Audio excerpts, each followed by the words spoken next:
How to add different shapes in Fusion in Davinci Resolve.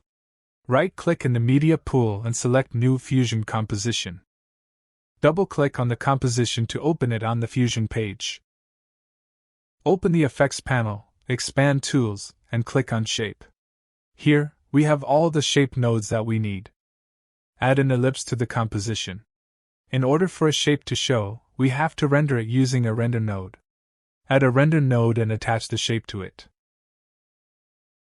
And now we have this ellipse. Select the ellipse and you can change its properties in the inspector. You can change border width, its position and size, and rotation. Now add a rectangle. In order to show this rectangle, we have to use a merge node before the render node.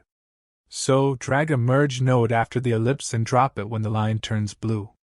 Attach the rectangle to the merge node. And now we have this rectangle too. Select the rectangle and in the inspector, we can change its properties. It has the same properties as the ellipse except that we can change the corner radius and border shape. You also can add a star or gon which can be used to create multi-sided shapes like triangles, pentagons, and octagons. Anyway guys, thanks for watching and I hope you found this useful.